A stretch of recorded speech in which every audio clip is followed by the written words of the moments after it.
Una iglesia domesticada. Basta de magisterio líquido. Los titulares son siempre llamativos.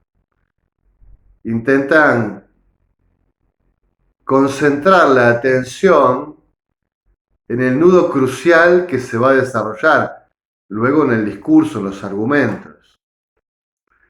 Una iglesia domesticada. Basta de magisterio líquido.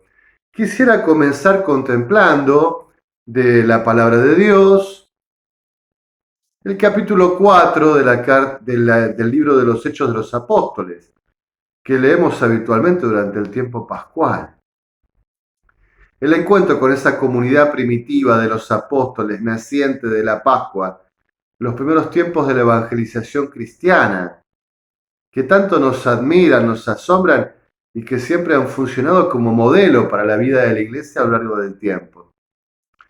En el capítulo 3, Pedro y Juan acuden al templo y encuentran al paralítico en un pórtico y en el nombre de Jesús de Nazaret lo sanan. Y frente a la admiración y el asombro de los compatriotas que lo ven ahora repuesto, caminando y alabando a Dios, Pedro empieza a predicarles la fe en Jesucristo, el Salvador, el Mesías, que ha sido crucificado pero que ha resucitado. El capítulo 4 comienza así. Mientras hablaban al pueblo, se les presentaron los sacerdotes, el comisario del templo y los saduceos, irritados porque instruían al pueblo anunciando la resurrección de la muerte por medio de Jesús. Los detuvieron y como ya era tarde, los metieron en prisión hasta el día siguiente. Irritados, enojados, porque los apóstoles habían hecho ese milagro en nombre de Jesús, porque los apóstoles predicaban a Jesús como Mesías, como Salvador, muerto, resucitado. Cuando era joven, un director espiritual que tenía en ese tiempo, sacerdote de la Compañía de Jesús, de los jesuitas, me decía, si no se levanta contradicción, si no se provoca cierto rechazo, cierto odio del mundo, quizás no sea evangélico. No sé si se puede usar ese criterio siempre, si todo tiene que ser tan polémico, tan combativo. Pero ciertamente es un dato de la fe vivida que la proclamación de Jesucristo a veces levanta, como el mismo Jesús lo anunció en el Evangelio de Juan, el odio del mundo. La contradicción, el rechazo, la irritación, el enojo de los que no quieren aceptar a Jesucristo ni quieren que se predique y se viva el Evangelio del Señor Jesús.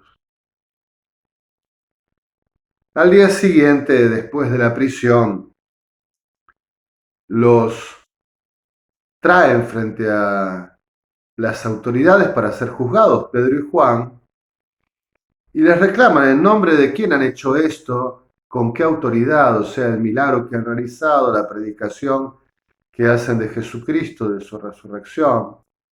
Y Pedro hace un discurso breve, pero consistente, ¿no? Y en su momento llega a expresar esto con toda claridad.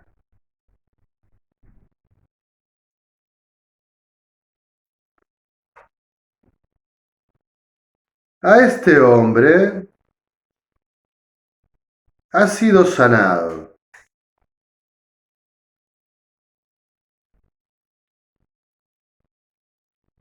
Ha sido sanado en nombre de Jesucristo, el Nazareno, a quien ustedes crucificaron y Dios resucitó de la muerte. Gracias a él, este hombre está sano en presencia de ustedes. Él es la piedra desechada por ustedes los arquitectos que se ha convertido en piedra angular. En ningún otro se encuentra la salvación, ya que no se ha dado a los hombres sobre la tierra otro nombre por el cual podamos ser salvados. Jesucristo, el único Salvador. El nombre sobre todo nombre, diría San Pablo. Solo se puede esperar salvación en Jesucristo. Nosotros predicamos esta fe. Evidentemente, ellos quedan inquietos frente a la seguridad, la convicción que tenían los apóstoles para predicar a Jesús. Nos dice la palabra de Dios que se reúnen, que se preguntan, ¿qué hacemos con estos hombres? Han hecho un milagro evidente. Todos los vecinos de Jerusalén lo saben y no podemos negarlo. Pero para que no se siga divulgando entre el pueblo, los amenazaremos para que no vuelvan a mencionar ese nombre a nadie. Es la resolución que toman, ¿no? Los llamaron y les prohibieron terminantemente hablar y enseñar en nombre de Jesús. Es la reacción irritada, enojosa. Basta de hablar de Jesucristo. Hay que erradicar el nombre de Jesucristo.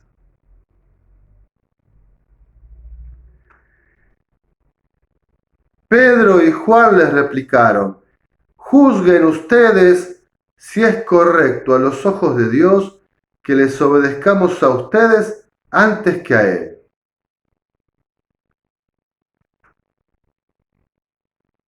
Júzguenlo. Nosotros no podemos callar lo que hemos visto y oído.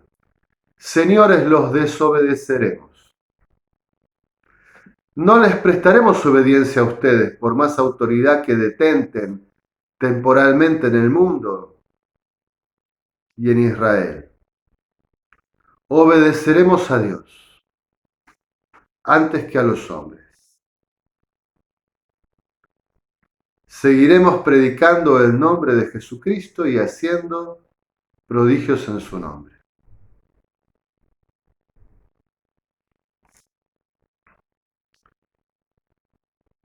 Repitiendo sus amenazas, los dejaron en libertad. Y allí Pedro y Juan van al encuentro con la comunidad y les cuentan, ¿no?, lo que ha sucedido. Y allí la comunidad reza, ora, después de este episodio de persecución, de esta prohibición, de esta censura sobre la iglesia. Basta de hablar de Jesucristo. Ya no propongan más la fe en Jesucristo. Y la comunidad ora una hermosa oración. Señor, que hiciste el cielo, la tierra, el mar y cuanto contiene, que por boca de tu siervo David, inspirado por el Espíritu Santo, dijiste: ¿por qué se agitan las naciones y los pueblos planean en vano? Se levantaron los reyes de la tierra y los gobernantes se aliaron contra el Señor y contra su ungido. Citando un texto claro del Antiguo Testamento. De hecho, en esta ciudad se aliaron contra tu santo siervo Jesús, tu ungido, Herodes y Poncio Pilato, con paganos y gente de Israel, para ejecutar cuanto había determinado tu mano y tu designio. Ahora, Señor, fíjate en sus amenazas y concede a tus siervos anunciar tu mensaje con toda franqueza. Extiende tu mano para que sucedan sanaciones, señales y prodigios por el nombre de tu santo siervo Jesús. La oración dice, han perseguido a tu servidor, lo han crucificado, ahora persiguen a tu iglesia que lo anuncia resucitado, viviente, derrama tu poder. Los poderosos, las naciones, las autoridades, hay gente del mundo que está contra Jesús, que está contra la iglesia, derrama tu poder, danos libertad para anunciarlo, danos fuerza. Y acompañá con señales esta predicación. Al terminar la súplica, tembló el lugar donde estaban reunidos, se llenaron de Espíritu Santo y anunciaban el mensaje de Dios con franqueza. Reléalo, capítulo 4 del libro de los Hechos de los Apóstoles. Yo empecé diciendo una iglesia domesticada. Hermanos, creo que hay que revisar la relación de la iglesia con el mundo. Es un equilibrio difícil, ciertamente. Pero hay que ser sinceros, hay que ser realistas. No todo lo que vive el mundo, no todo lo que se vive en la cultura, sin fe, sin aceptación de Jesús, es malo, claramente no. No todo es bueno, tampoco claramente, ¿no? Hay que tener discernimiento. Y en este sentido, nunca es fácil saber el punto justo de equilibrio, cuánto hay que distanciarse del mundo, cuánto hay que acercarse. Claramente el diálogo con el mundo es para anunciar con libertad, con franqueza al Señor Jesucristo, para que el mundo se encuentre con Dios, se encuentre con Jesús, se provoque la conversión, que el Espíritu Santo pueda animar la conversión del mundo entero a Jesucristo, pues no hay otro nombre en el cual alcancemos la salvación. En este punto, siempre ha sido controversial desde el Concilio Vaticano II en adelante y antes, en la preparación del concilio, este punto de equilibrio, ¿no? Algunos querían mayor cerrazón, otros querían mayor apertura. Y así estamos hace muchas décadas, ¿no? En un equilibrio que no alcanzamos a encontrar, que no es fecundo. Podríamos decir que la relación de la Iglesia con el mundo es una relación desequilibrada, que no encuentra su punto justo, su punto oportuno. Y entonces, a veces, como se suele decir, esta expresión no es mía, la escuché, y saben, se la escuché generalmente a ministros ordenados, procedentes de Europa, ¿sí? No voy a decir, claro, nombres, pero sacerdotes procedentes de aquel continente suelen repetir bastante la expresión de que la iglesia se ha convertido en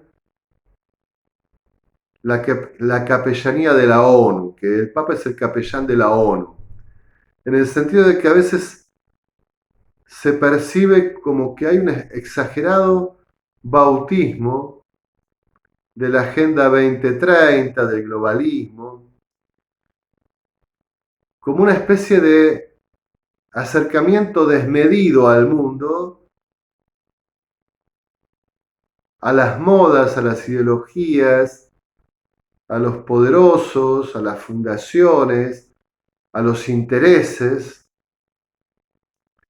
como una iglesia que se muestra demasiado propensa a ser aceptada, demasiado necesitada de no tener contradicciones, dificultades, conflictos, demasiado interesada en aliarse con el mundo en el que vive. Y entonces el planteo es, ¿a costa de qué? A costa de perder franqueza, de perder libertad, de perder fidelidad para anunciar a Jesucristo, para anunciar el Evangelio. Ese cuestionamiento ha estado en el tiempo hace bastante tiempo en la iglesia y se ha agudizado en el último papado, el de Francisco. Y acá permítame, no estoy juzgando intenciones del Santo Padre, su corazón, su pensamiento. Eso es de Dios. Nadie se mete con las intenciones, la profundidad del corazón de un hermano cristiano. Pero sí, cuando uno ve comportamientos, expresiones, gestos, bueno, esa exterioridad, ese comportamiento debe ser interpretado. Y a veces ha parecido que ha existido una excesiva congraciarse, ¿no? Con los poderes del mundo, con la opinión pública, con los medios de comunicación. Es interesante, ¿no? Que la figura de un papa, el que sea, en este caso el Papa Francisco, sea ampliamente alabado por la mayoría de los medios de comunicación, a veces por el mundo de la política, de los líderes políticos, raramente tremendamente llamativo por la masonería, por a veces por opciones ideológicas muy claras, muy extremas. Y uno puede decir, bueno, es la capacidad de llegar a todos, qué gran carisma puede ser, pero también puede ser, bueno, quizás se ha renunciado a cierta fidelidad al Evangelio y ya el modo de ser iglesia no levanta la contradicción, ya no levanta la irritación, está diluido. Yo creo que hemos vivido tiempos disolventes, divisivos, que se han ido agudizando más. Probablemente en el papado de Francisco se ha agudizado más, lamento decirlo, la división, la disolvencia de la identidad católica en la iglesia. No juzgo intenciones, simplemente percibo, describo efectos, consecuencias, el clima eclesial.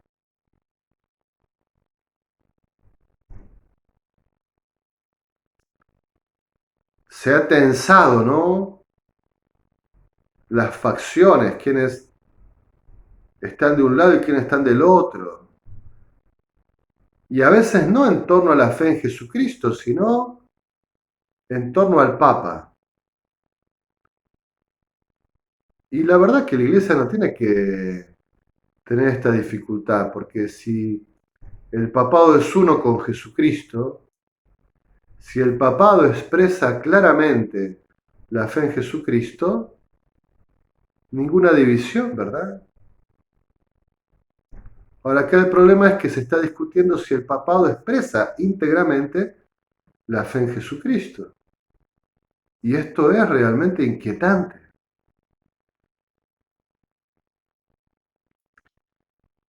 La tarea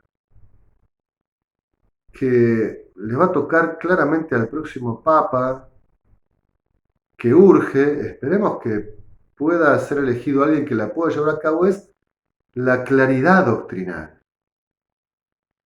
Hemos vivido tiempos de una dramática falta de claridad en la doctrina de la fe, en la expresión de la fe, con expresiones ambiguas, imprecisas, recortadas, no íntegras. Han sido tiempos muy difíciles, de mucha confusión. Yo sé que cuesta admitirlo, pero créanme que en los pasillos se rumorea hace mucho tiempo esto. La confusión doctrinal, la falta de claridad. Después no se expresa por miedo, por vergüenza, por excesivo respeto a la figura institucional, por lo que fuese, pero está en el clima eclesial, en el clima eclesiástico, por así decirlo, ¿no? Se ha sufrido mucho la falta de confusión. Perdón, la confusión, la falta de claridad. Al revés, ¿no? Se ha sufrido mucho. Y yo mismo en los comienzos, después ya me dediqué a hacer silencio, pero decía, bueno, se ha expresado tal afirmación. ¿Cómo explicarla correctamente? ¿Cómo defender lo que se ha expresado? ¿Cómo mostrar que lo que se ha expresado es católico, aunque a veces no lo parezca? Claro, cuando esto se ha hecho habitual, sistemático, uno ya hace silencio. Recuerda que en los primeros tiempos el Papa Francisco hablaba y después el vocero salía a decir, bueno, el Papa en realidad quiso decir no lo que ustedes interpretaron, sino otra cosa.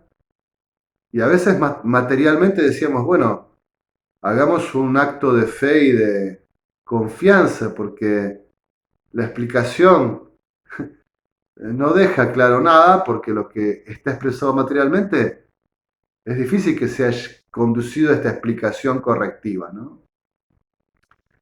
Después casi hay un acostumbramiento a la confusión, a la imprecisión, a la ambigüedad. Y si algo tiene que ser un papa es firme en la fe, claro en la fe. Pedro, mira que Satanás ha pedido zarandearte a ti y a tus hermanos. Cuando vuelvas, confírmalos en la fe, ¿no? Decía Jesús.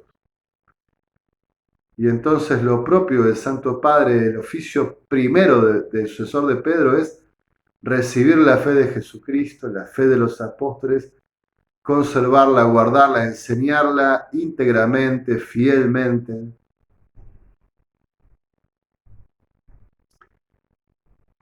Yo digo, algunas expresiones hay que corregir rápidamente, ¿no? Hay que reubicar, reordenar, ¿no? Aquellas expresiones acerca de que todas las religiones conducen a Dios, por ejemplo. Ya lo hemos hablado.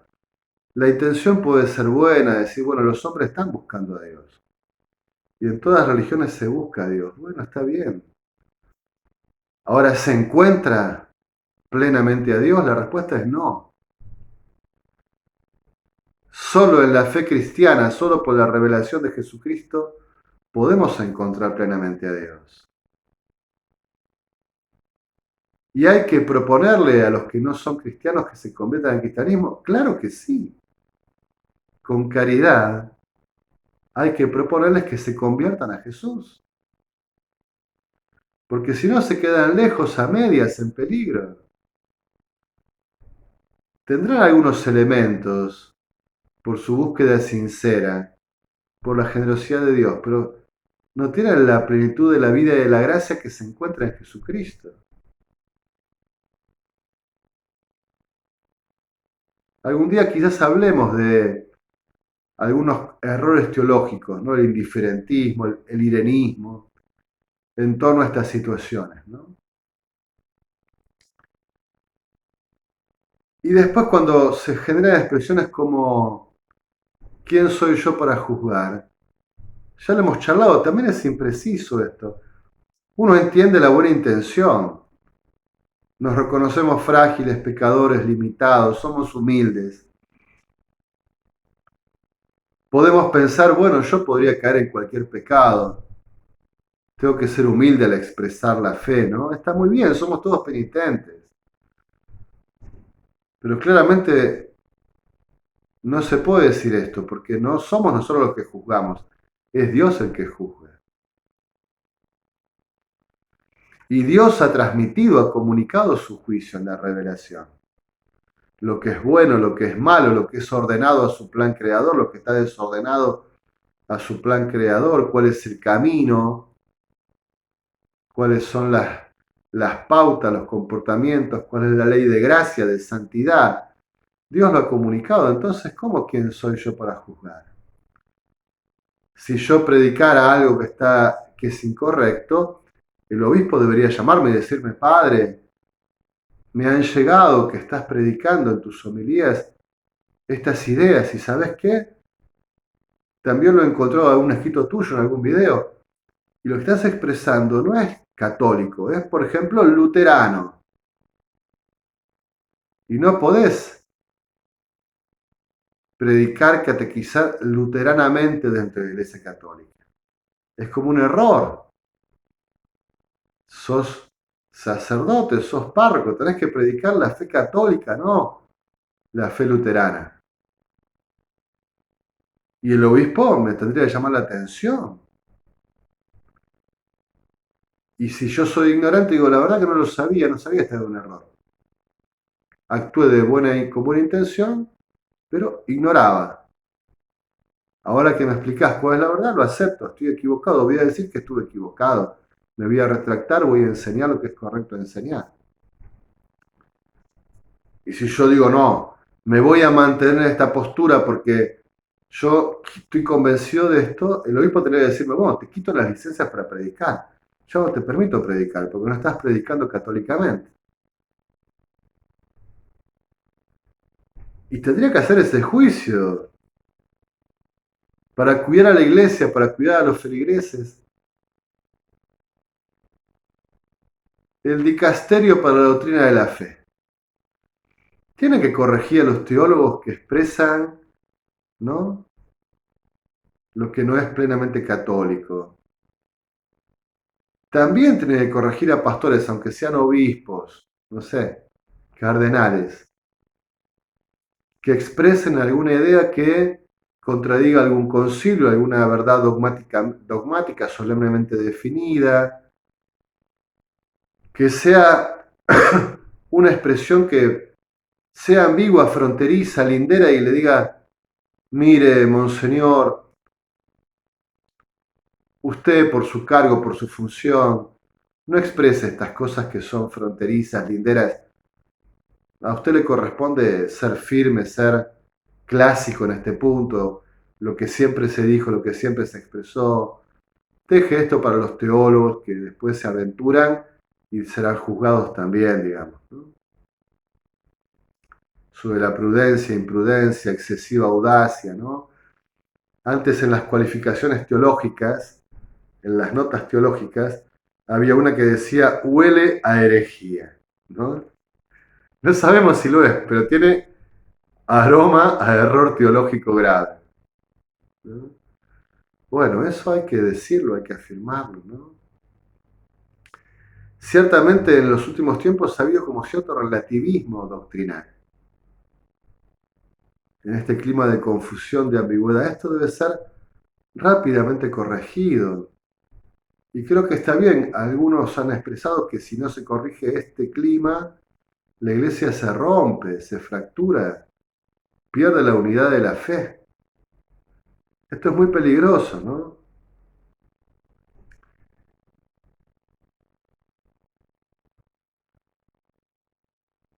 Yo sé que algunas cosas que digo traen enojo, resistencias. Intento ser objetivo. Quizás habría que preguntarse, ¿hemos asistido al primer papado posmoderno? En el sentido de la posmodernidad, ¿no? De un magisterio líquido, unas verdades fluidas, a un clima relativista, a una especie de pérdida de fidelidad en medio de la imprecisión, de la ambigüedad.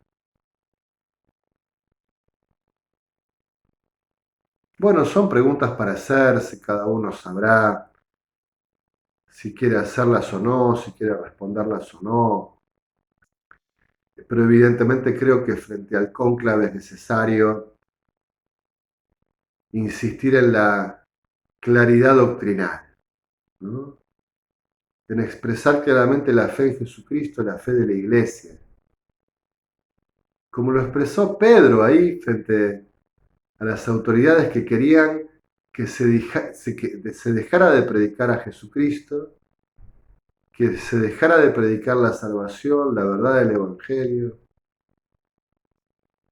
También la iglesia necesita, creo yo, es una opinión personal, en el futuro, un papa que le diga a los poderes del mundo, los que fuesen, de fundaciones económicas que mueven tremendos intereses, de políticos, de ideologías, mira, ustedes Si quieren prohibirnos hablar el nombre de Jesús, si quieren estar en contra del Evangelio, bueno, es la decisión de ustedes. Pero la iglesia no los obedecerá, no será domesticada. La iglesia seguirá con franqueza, con libertad, con el poder de Dios, anunciando la verdad de Jesucristo, anunciando a Jesucristo y su Evangelio a tiempo y a destiempo. En alabanza y gloria de la Santísima Trinidad.